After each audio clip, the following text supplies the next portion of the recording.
Amados hermanos, feliz día del Señor. El título de nuestro sermón, de nuestra predicación de esta tarde es Si Dios quiere. Si Dios quiere.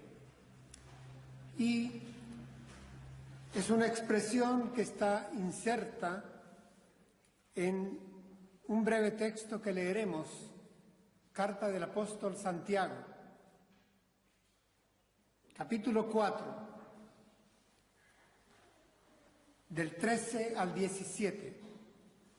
Voy a leerla para ustedes, esta pequeña sección, versión La Biblia de las Américas. Dice así la palabra de Dios. Oíd ahora los que decís, hoy o mañana iremos a tal o cual ciudad y pasaremos allá un año, haremos negocio y tendremos ganancia. Sin embargo, no sabéis cómo será vuestra vida mañana. Solo sois un vapor que aparece por un poco de tiempo y luego se desvanece. Más bien deberíais decir, si el Señor quiere, viviremos y haremos esto o aquello. Pero ahora os jactáis en vuestra arrogancia. Toda jactancia semejante es mala. Aquel, pues, que debe hacer lo bueno y no lo hace, le es pecado. Hasta ahí la palabra de Dios. Hermanos, el autor de la carta, apóstol, hermano de Jesucristo, escribió estas letras temprano. Es considerada una de las primeras cartas que se escribieron, por supuesto mucho antes que los evangelios. Es una carta temprana y va dirigida a los creyentes que estaban dispersos fuera de Jerusalén. Quien le escribe, Santiago, para ese momento cuando escribe, era el obispo de la Madre Iglesia Jerusalén. Era el obispo en cargo, Santiago. Escribe, por lo tanto, con la autoridad apostólica y escribe a creyentes. Tengamos esto presente. Escribe a creyentes, no a una iglesia determinada. Escribe a una serie de hermanos que están en diferentes ciudades, principalmente en el Asia Menor. Pero escribe a creyentes. Por lo tanto, sus destinatarios, podemos decir que tenemos cupo en ese grupo de destinatarios del apóstol. Es una carta que la mayoría de los teólogos consideran que tiene como poco peso teológico. No es complicada. Es como si hubiera poca carga doctrinal. El propio Martín Lutero consideraba que la densidad del peso teológico de la carta era muy ligero. Sin embargo, a Juan Calvino le gustaba esta carta y la utilizaba con frecuencia en sus disertaciones. En lo que todos están de acuerdo a día de hoy es que es una carta eminentemente práctica. Es una carta orientada a la vida cotidiana, al cómo vivir la fe. Y se ocupa de asuntos sencillos, pero que son justo la piedra de toque, el día a día de los cristianos, de cómo viven su fe. No va a ser, por lo tanto, elaboraciones apologéticas o ideológicas o teológicas, se va a dirigir Santiago en varios de sus pasajes a asuntos sencillos pero muy importantes para la vida diaria de los creyentes. Llama la atención que siendo una carta de apenas 5 capítulos, el apóstol le dedique todo un capítulo, el capítulo 3, se lo dedique al daño que puede hacer la murmuración, el chisme, ese doble discurso, la conversación a espaldas, ese pequeño timón que mueve un barco, o él llega a compararla, Santiago, en su sencillez y lenguaje directo, cómo esto es capaz de prender un fuego y lo compara con que arde como el infierno mismo, la lengua. A día de hoy, esto es importantísimo para las iglesias cristianas evangélicas a día de hoy, y lo es para la nuestra también.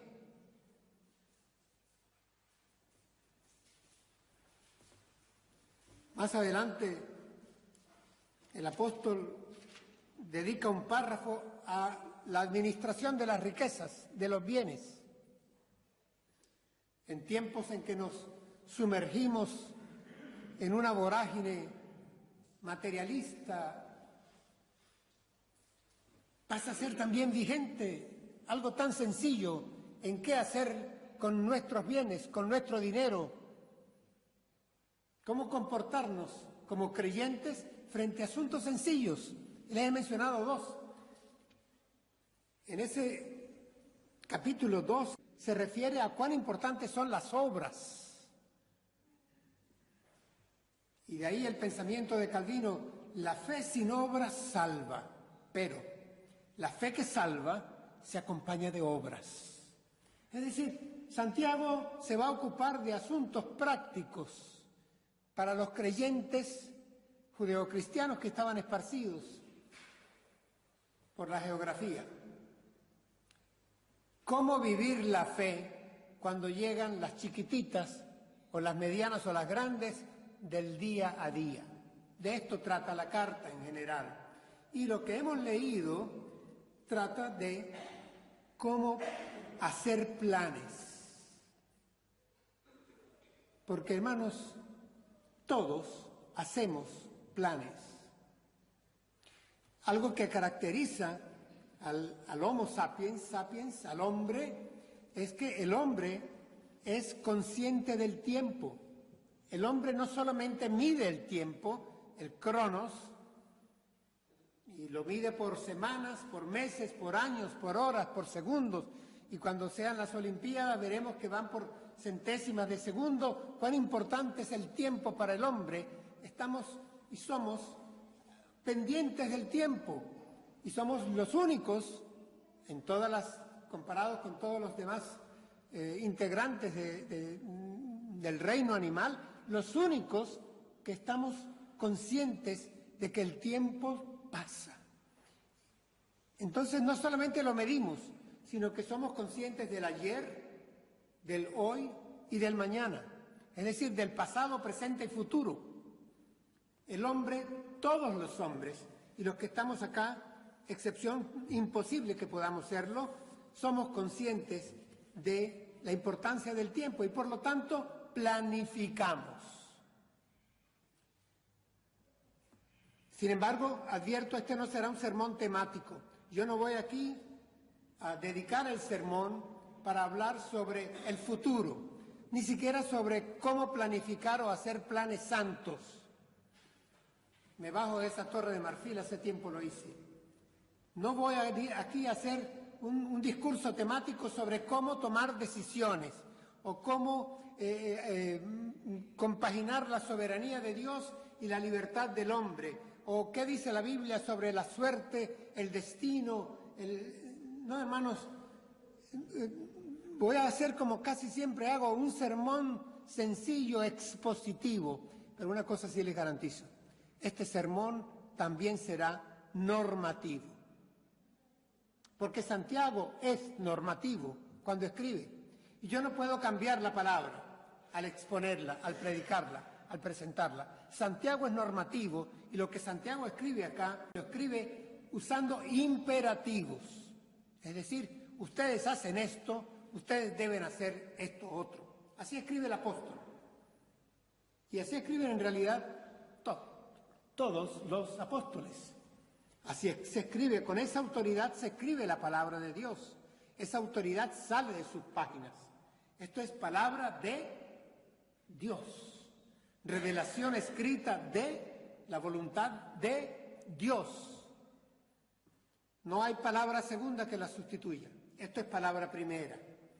Y hermanos, habiendo apenas dado vuelta a la página del año, y aunque ya hemos avanzado algunos días, en este comienzo del 2018, tal vez algunos de manera expresa, otros de manera tácita, pero en nuestra mente es muy probable que todos hayamos hecho algún pequeño plan, alguna pequeña meta con el cambio de año. Se caracteriza usualmente la medianoche de la noche vieja al año nuevo, aquello de ¿en qué podré mejorar este año? ¿Qué meta alcanzar? ¿Qué haré diferente?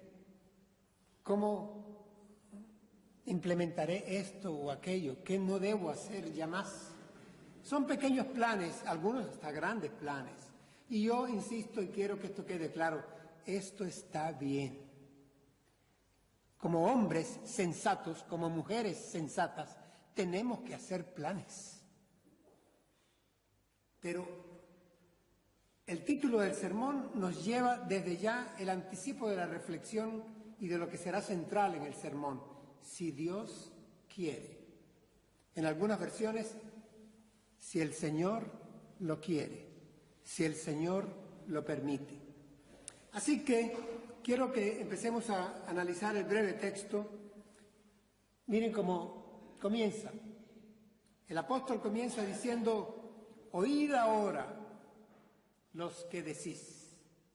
Hermanos, oíd ahora es algo así como presten atención.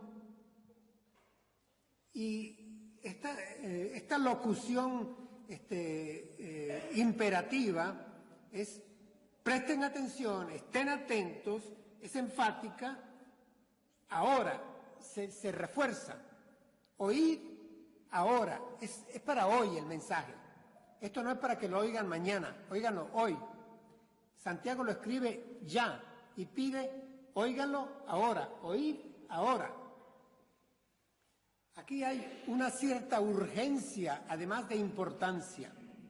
Están asociadas. Hay importancia y hay urgencia. Oíd ahora. ¿Quiénes? Los que decís. Los que decís, hermano, cuando uno revisa la estructura ahí en el griego, es aquellos que habitualmente, aquellos que tenéis como costumbre de vida, aquellos que no cesáis de decir, aquellos que usualmente decís, que así os manejáis, que esto forma parte de vuestra vida, el hablar de esta manera. Y miren de qué manera va a referirse Santiago. Pone el ejemplo de un viaje. Oíd ahora, presten atención, porque es importante, vosotros los que habitualmente habláis de esta forma. A ver si nos identificamos. Quizá estemos representados en estos destinatarios. El ejemplo del viaje que pone Santiago lo presenta de una manera sencilla. Miren, los que decís, hoy o mañana iremos a tal o cual ciudad y pasaremos allá un año, haremos negocio y tendremos ganancia. Hermanos, me llama la atención en primer lugar que todos los verbos están conjugados en futuro. Los que iremos, pasaremos, haremos, tendremos. Es decir, oíd ahora los que habláis en futuro. Santiago dice, préstenme atención, ustedes hermanos en la fe que hablan en futuro. Y miren, aquí lo que nos encontramos es un plan completo, bien trazado. Miren, aquí está el elemento tiempo, hoy o mañana. Está el elemento personal, iremos. El recurso humano está, el quién. Está el elemento del lugar, tal o cual ciudad. Está el elemento de la permanencia. Pasaremos allá determinado tiempo, un año. Está el elemento de la actividad a realizar. El proyecto o el plan se traduce en actividad. Haremos negocio. Y agrega algo más. Incluso se atreve a casi pronosticar el resultado de todo, y tendremos ganancia. El plan está completo, pero yo le voy a ser francos, aquí veo un cierto cálculo arrogante. Está como que demasiado completo.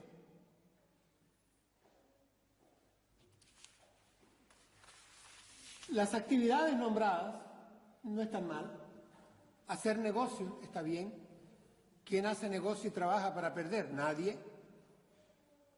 Debemos de tener ganancia. Y es lógico que debamos de saber a qué ciudad vamos y qué día o qué tiempo pasaremos. Todo está bien en realidad. Tenemos que planificar. No estamos llamados a andar improvisando. Pero reconozcamos que aquí está todo como que muy completo. Y a mí lo que me llama la atención no es lo que está, es lo que falta. No me llama la atención de este plan, de esta forma de planificar los hermanos en la fe, cómo ellos planifican. Aquí tenemos algunos hombres de empresa y saben cuán importante es la planificación. Y todos, al fin y al cabo, somos hombres de empresa, mujeres de empresa, porque administramos por último nuestras propias vidas, pues. Ese es el gran tesoro que administramos.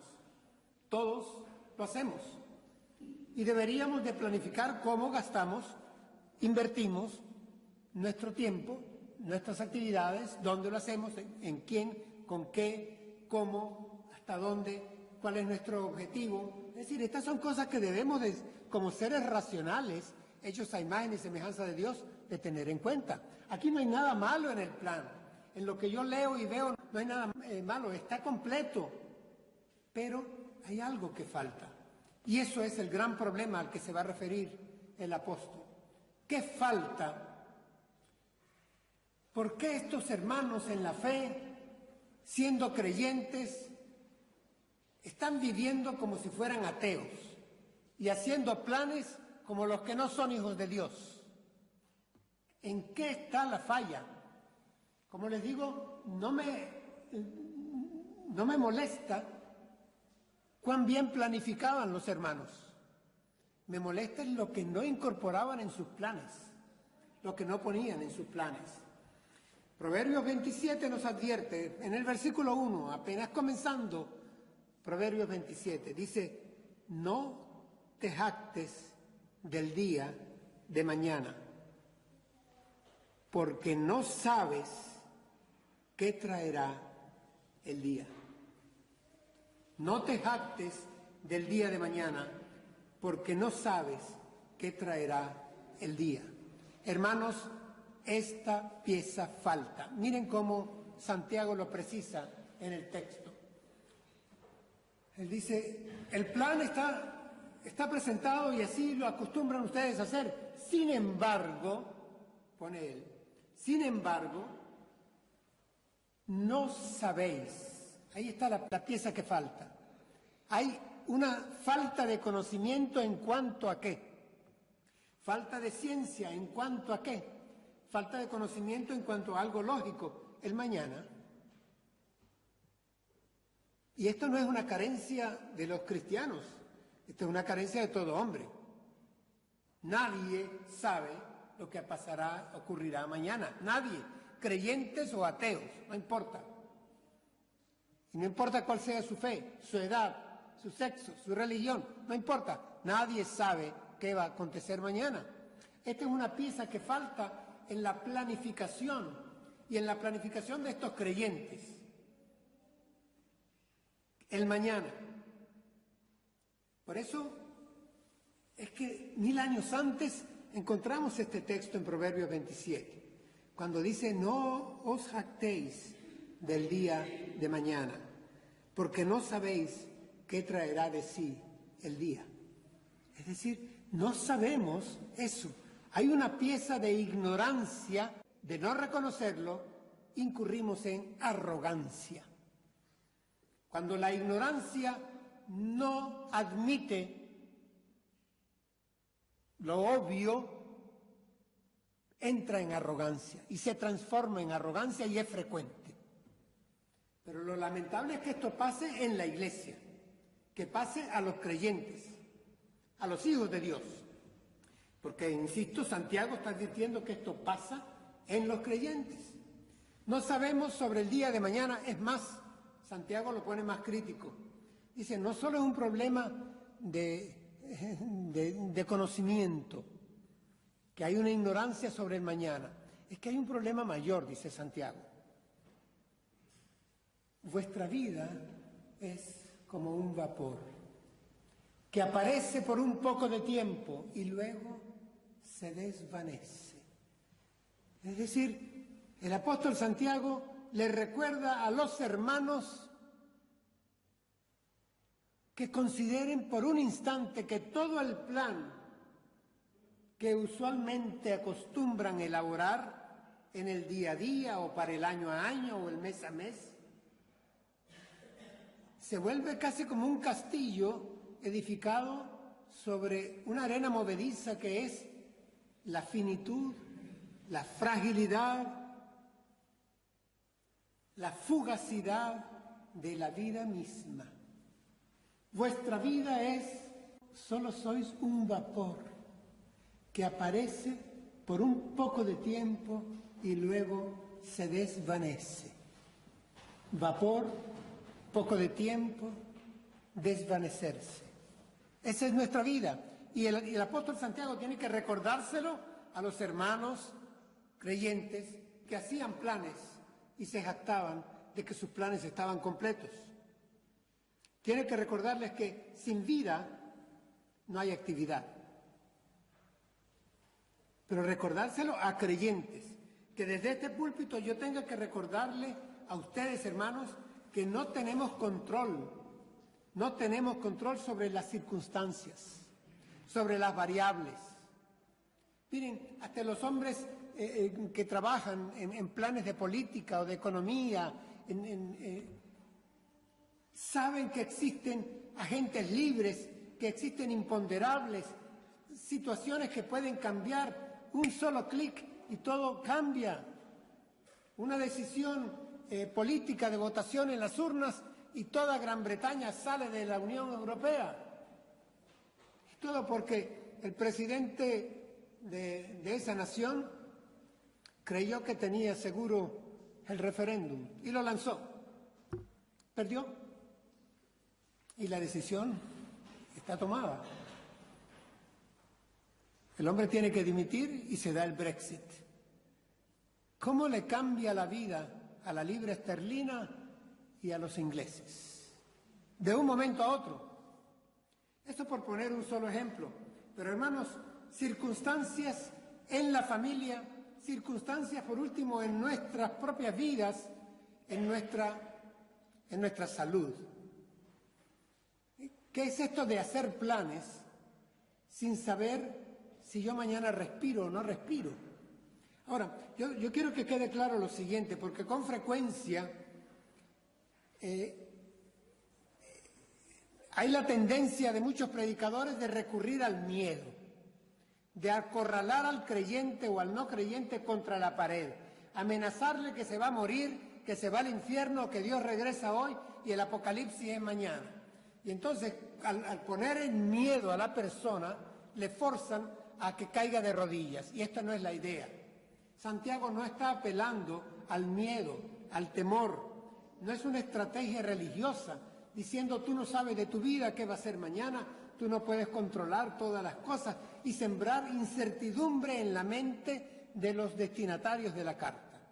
Yo no quiero feligresía que sea totalmente timorata, acomplejada y que no planifique por temor a o que esté esperando alguna revelación celestial especial que le llegue para saber si mueve un pie o da un paso o no lo da. Esa no es la idea. No estoy recurriendo a esto. Santiago está siendo sumamente realista.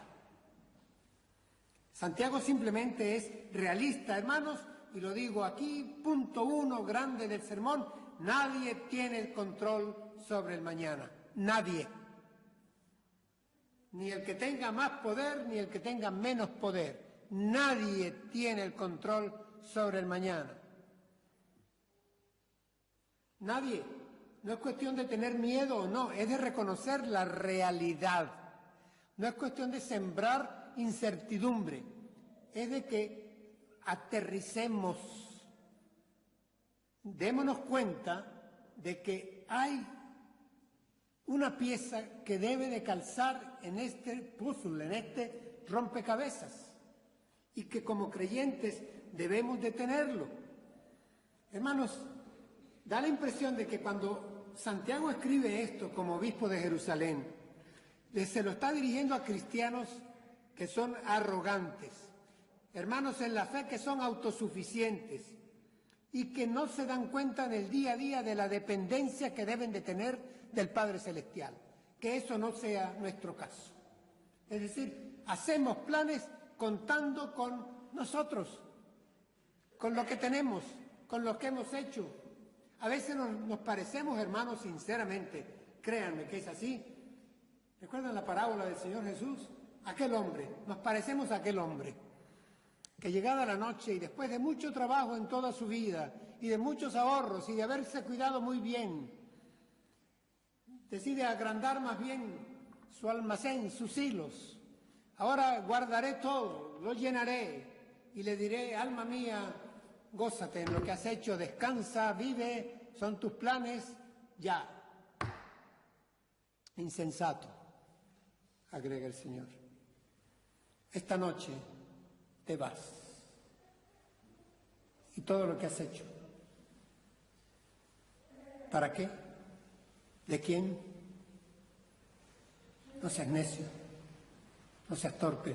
Pero ¿saben que así somos nosotros muchas veces? Estamos más pendientes de cómo está nuestra salud y si la analítica vino bien y nos dio la mano el médico con una sonrisa, de ahí salimos a comernos el mundo. Antes de eso, Señor, que salga bien.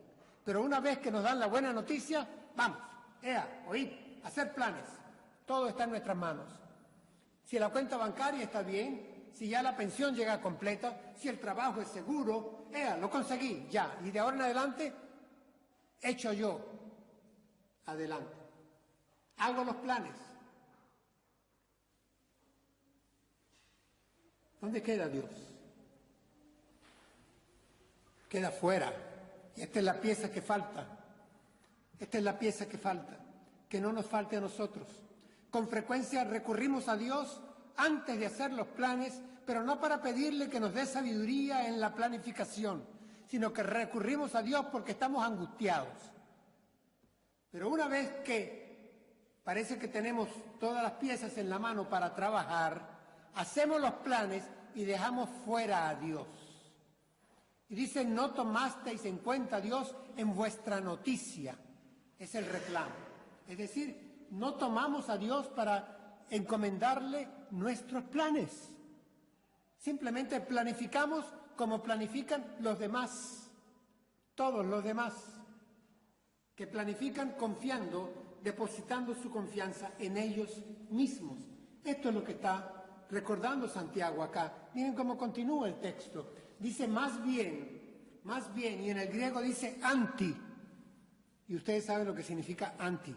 Anti es por el contrario. Por el contrario. Y aquí viene la contracultura. Y aquí viene mi regaño a la congregación. Por el contrario. No será así entre vosotros, le decía Jesús a sus discípulos. Y a mí me toca como pastor responsable decirle a mis hermanos amados en la fe que no les pase a ustedes. Por el contrario, más bien, en contraste, en lugar, más bien, deberíais decir. Y aquí viene el imperativo. Le digo que el apóstol Santiago es sencillo escribiendo, pero escribe con la autoridad y dice lo que debemos hacer. No da una sugerencia. Yo sugiero que digáis. No. Lo que debéis decir es esto. Y no es el decir tampoco por decirlo. No es por llenar un espacio con un lugar común, si Dios quiere. Ya veremos cómo, les voy a poner ejemplos de cómo utilizamos esa frase como una muletilla que es normal en una sociedad occidental cristiana, tanto católica, ortodoxa o reformada o protestante, pentecostal, como sea. Casi siempre anexamos el si Dios quiere en cualquier frase. Forma parte de nuestro vocabulario. Pero el asunto es que debería de salir de adentro, sentido, convencidos, el si Dios quiere. Es decir, esto debe de tener sentido de verdad. Deberíais decir que. Ahí viene la antítesis que plantea Santiago. Dice, más bien deberíais decir, si el Señor quiere, viviremos y haremos esto o aquello.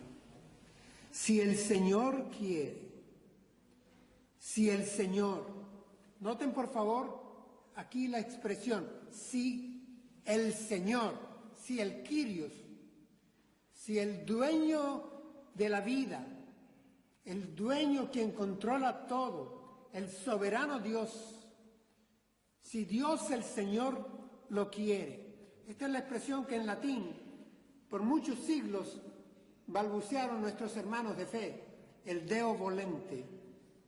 Si Dios lo quiere, si es la voluntad de Dios. Pero lo sentían. Hermanos, nosotros no somos hijos del azar. Hoy está casi de moda y estamos a punto de que seamos hijos del Padre Cosmos y de la Madre Tierra. Es decir, estamos como arrojados por los dados en la arena y somos hijos de las circunstancias. Somos hijos de un discurso, somos hijos de una moda, somos hijos de cualquier noticia que surja mañana en los televisores de nuestras casas. No, nosotros los creyentes no somos hijos de la casualidad, ni somos hijos del azar. Nosotros no somos huérfanos. Tenemos un Padre celestial que cuida de nosotros, que ve por nosotros. No somos huérfanos, no estamos solos. En una oportunidad oí una predicación que me marcó. Y refiriéndose al universo, dice, hace mucho frío allá afuera. Porque la temperatura en el cosmos es fría. Y sin Dios es más fría. Y allá afuera hay frío, ¿saben? Donde no está presente Dios, hay frío. Y si tú eres creyente como lo eres, y Dios está en tu corazón por su Espíritu Santo como lo está, y lo pones a un lado a la hora de hacer tus planes, vas a sentir frío. Ya lo verás. Ya lo verás. Hermanos, nosotros tenemos un Dios personal. Es el Padre nuestro que estás en los cielos. No somos cíngaros, con el respeto que me merece esta cultura, permítanme la expresión, no somos gitanos. Nosotros tenemos raíces, estamos fundamentados sobre roca firme. Esto es lo que leo en los Salmos. Esto es lo que el Señor me dice, edifiquen su casa sobre la roca. Vamos, firme, con raíces profundas. El apóstol Pablo dice que no seamos llevados por cualquier viento de doctrina porque no tenemos ancla. No seamos como una brizna de paja que se la lleva el viento. De acuerdo a cómo sopla el calendario, así estamos, veletas, no podemos ser así. Pecando de jactancia hacemos planes, ponemos a Dios fuera de nuestros planes, a veces en el mejor de los casos le pedimos que nos firme la plana. Es decir, y decimos si Dios quiere, como anexando la autoridad de Dios, un sello extra pues al papel, sello húmedo, sello seco, o una firma más, para que me refrende lo que yo quiero y he planificado sin consultarle a Él, ni en oración, ni en sensatez. Estoy siendo duro, hermanos, pero es que quiero, como quería el apóstol Santiago, con nuestros hermanos de fe, que actuemos como hijos de Dios al planificar nuestro día a día. En nuestros teléfonos móviles tenemos una agenda y ponemos tal día a tal hora con fulano. Estamos actuando como los ejecutivos de empresa que tienen 1 y 2 secretarias para que les recuerden lo que deben hacer hoy, a tal hora. ¿Tiene usted esto? ¿Quiere un cambio? Yo puedo llamar y modificamos la agenda. Es decir, mientras más secretarias y más teléfonos tengamos, y nos creemos que somos más y más y que disponemos de, y casi parecemos algunos meteorólogos de estos que nos dan, nos dicen cómo va a ser el tiempo mañana, casi que se creen dueños del tiempo. Una cosa que lo puedan avanzar porque lo están observando, pues satélites, pero otras cosas que se crean que ellos manejan el tiempo.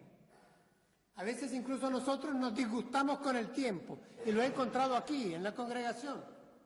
Disgustados por el frío, disgustados por el calor, disgustados porque ayer cambió y hoy se modificó. Pero ¿quiénes somos para estar nosotros con esta arrogancia? Y vuelve la palabra. No, es que yo tenía planes hoy y mis planes no incluían el calor que hizo. No, yo hoy tenía planes y mis planes, entonces ahora tengo que cambiar el traje que había seleccionado. Bueno, ¿y cuál es el problema? Tus planes se cayeron, ¿sí? Ni por primera vez ni la última vez, se seguirán cayendo. No tenemos el control ni sobre eso. A veces tenemos que sacar la cabeza por la ventana a ver si la chica del tiempo se refería específicamente a nuestra provincia y a nuestro pueblo, porque a lo mejor se estaba refiriendo un poco más a toda la costa del Levante quizá, y resulta que aquí como que no hay las nubes que me dijeron anoche, pues debo de modificar y la bufanda no va. Hasta eso planificamos, y está bien que lo planifiquemos. El asunto es que no haya en nosotros y no llegue en nosotros el orgullo de la jactancia, de la arrogancia. Ahí está el problema, que con frecuencia entramos en jactancia, en arrogancia. Aquí miren ustedes, vuelvo al texto, dice, más bien deberíais decir si el Señor quiere que viviremos y haremos esto o aquello. Y el orden que pone Santiago no es casualidad. Lo pone a propósito en ese orden. Viviremos y haremos. Primero hay que tener el ser para después el hacer. Primero tengo que respirar, tener vida y estar en salud para después actuar en consecuencia. Y en ese orden viviremos y haremos esto o aquello. Les voy a poner un ejemplo. Esta tarde entré por un instante y encuentro cómo Pablo escribe a los Corintios. Oigan al apóstol Pablo, voy a leer 1 Corintios. Escribe el apóstol Pablo. Le dice, iré a vosotros cuando haya pasado por Macedonia, pues voy a pasar por Macedonia. Y tal vez me quede con vosotros, o aún pase allí el invierno, para que me encaminéis a donde haya yo de ir. Pues no deseo veros ahora solo por un paso, solo de paso, porque espero permanecer con vosotros por algún tiempo. Y añade, si el Señor me lo permite. Si el Señor me lo permite. Cuando yo leo esta parte del apóstol Pablo con esa carga de afecto y reconociendo que él mismo no está seguro de cómo va a ser su agenda, tiene su voluntad, dice, debo estar ahí, pero si el Señor me lo permite, si el Señor me lo permite, si Dios quiere. Hermanos, no se trata de que Dios nos prohíba lo malo. Es que aún nuestras buenas acciones, nuestros buenos planes, dependen de la voluntad de Dios.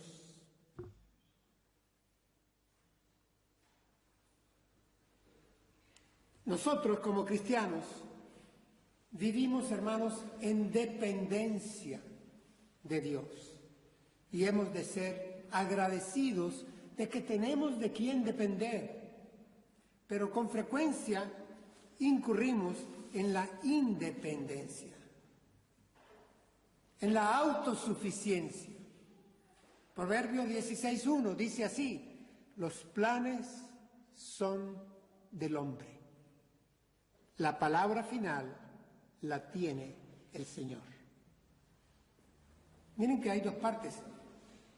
Aquí se reconoce que los planes son del hombre. Nos toca, hermanos, planificar. Sí, nos toca planificar. Los planes son del hombre. Hagamos planes. Pero tengamos en cuenta la segunda parte. La palabra final la tiene el Señor. Repito el proverbio. Los planes son del hombre. La palabra final la tiene el Señor. ¿Y saben qué, hermanos? Nos conviene que Él tenga la palabra final. Les dije que este no iba a ser un sermón temático, pero quiero agregar una cosa más. Y la agregaré con otro texto y también tomado de los Proverbios. Dice, reconoce al Señor en todos tus caminos y Él enderezará tus veredas. Reconócele en todos tus caminos y Él enderezará tus sendas. Proverbios 3:6. Nos conviene que nuestro Padre Celestial esté pendiente de nosotros, hermanos. El Señor Jesús lo decía con esa dulzura de ese amor. Dice, ustedes valen más que las aves. Y ni una sola de esas aves chiquitas, ni uno de esos pajarillos cae a tierra sin que mi Padre lo permita. Vosotros valéis más que las aves. Y recordaba que nuestro Padre Celestial cuida de nosotros, nos ama y provee para nosotros lo mejor. Así que nos conviene no ser huérfanos. Qué bueno que podemos tener un Padre Celestial. Planifiquemos. Los planes son del hombre. La palabra final la tiene el Señor. ¿Cómo termina el apóstol? El texto. Dice, pero, y qué problema que casi siempre hay un pero ahora, es decir, la situación ahora no es hipotética, es que la situación ahora es que vosotros, hermanos creyentes, están dirigiéndose a nosotros, pero ahora os jactáis en vuestra arrogancia. Toda jactancia semejante es mala. Entonces, aunque deberíamos decir y tomar en cuenta a Dios en nuestros planes, en nuestro análisis de la vida, hacemos lo contrario, dice el apóstol. Con frecuencia hacemos lo contrario. Dice, ahora,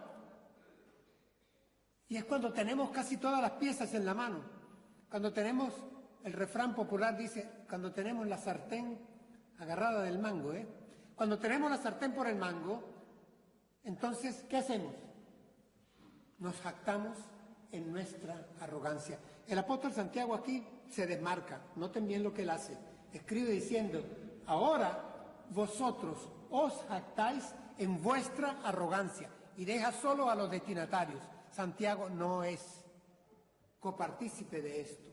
Dice, os jactáis en vuestra arrogancia. Una vez que se ha resuelto el problema, una vez que el plan está dando resultados, llegamos a tal o cual ciudad, permanecemos ahí, hacemos negocio, tenemos ganancias, nos jactamos en nuestra arrogancia. Eso es lo que está diciendo el apóstol. Es decir, con esa sencillez directa propia de Santiago, propia de la carta, la volveremos a tocar más adelante, es necesario que la toquemos. Está diciendo, os jactáis. Vosotros os jactáis en vuestra arrogancia. Es decir, hacéis alarde, fanfarroneáis, habláis golpeado. Es por lo que yo he hecho, es por lo que yo he planificado, es por lo que yo he dicho, es lo que yo he calculado, es que lo he pensado así, es que he actuado en consecuencia, es que he sido previsivo. Y todo yo y el yo soy, yo planifico, yo hago, yo pienso, yo decido, yo pronostico. Arrogancia, hermanos, eso no tiene otra expresión. Y les voy a decir cómo el apóstol termina calificándola. Dice, toda jactancia semejante es mala. Y agrega más, a aquel pues que sabe hacer lo bueno y no lo hace, le es pecado. Hermanos, y yo tengo que decirlo de frente, y aunque a algunos no les guste acá, planificar sin tomar en cuenta a Dios en nuestros planes es pecado. Eso lo dice la palabra de Dios. Yo no puedo entrar en eufemismos, no puedo disimular esto. Toda autarquía es pecado. Ese gobierno independiente de Dios, en donde yo soy el depositario de la confianza, porque yo tengo los medios, yo tengo la experiencia, yo sé navegar, yo sé vivir, yo tengo cómo resolver, yo conozco a esa persona, sé cómo manejarla, sé cómo ubicarla, sé cómo ese tipo de actitud, ese tipo de sentimiento es pecado. Es pecado. Insisto, hermanos, yo no estoy haciendo un llamado a que no planifiquemos, no estoy haciendo un llamado a la parálisis, yo no estoy haciendo un llamado a la improvisación, no estoy haciendo... Miren, en muchas oportunidades, hermanos, usamos la expresión si Dios quiere como una excusa para una posible salida de burladero que yo me guardo. Entonces te digo, sí, nos vemos mañana, ¿verdad? A tal hora, si Dios quiere. Y el si Dios quiere lo puse porque no estoy muy seguro si yo quiero. Y es para que tú no te vayas seguro de que yo iré o no iré, sino que te vayas con la pequeña duda y ya te tragas la mitad del veneno y lo demás te lo digo por teléfono. Mira, no pude por fin. Y usamos el si Dios quiere, es casi como para esquivar una responsabilidad frontal. Si Dios quiere, que no soy yo, es si Dios quiere. Y hasta por eso llegamos a utilizar esta expresión que es sacra. Es sacra, es santa, si el Señor lo permite, pero que sea sentida para que sea sacra, que sea auténtica, que sea por el Espíritu Santo que la pone en nosotros para encomendar nuestros planes al Señor, si el Señor lo permite, si Dios lo quiere. Hermanos, yo voy a terminar con lo siguiente. Nunca podremos tener control sobre tantas variables. Sobre el mañana, no. Ni sobre nuestra vida, tampoco. Y nos tocará hacer siempre planes. Tenemos que hacer planes. Pero hermanos, no los hagamos como los hacen los que son del mundo, como los que no tienen Padre Celestial. Incorporemos al Padre Celestial antes de hacer nuestros planes, mientras hacemos nuestros planes y cuando luego los llevemos a cabo. Pidámosle al Padre sabiduría. Señor, dame sabiduría porque debo planificar esto. Guíame, que tu Espíritu Santo me guíe. Sé tú mi pastor. ¿Recuerdan? Guíame por cañadas rectas, cañadas de justicia. Que haya esta humildad en nosotros. que haya inteligencia para planificar, pero que haya humildad para que haya dependencia, que no haya arrogancia en nosotros, que no haya incertidumbre. Descansemos, porque el Señor sí tiene el control. Nosotros no. Muchos que creen que lo tienen, no lo tienen. El Señor sí tiene el control. Él cuidará de nosotros. Descansemos en Él. Hagamos planes de manera inteligente, guiados por el Espíritu Santo, consultando todas las variantes, en humildad, dependiendo del Señor, sin arrogancia, sin jactancia, y sabiendo que Él quiere lo mejor para nosotros. ¿Les parece? Hagamos así. Oremos al Señor.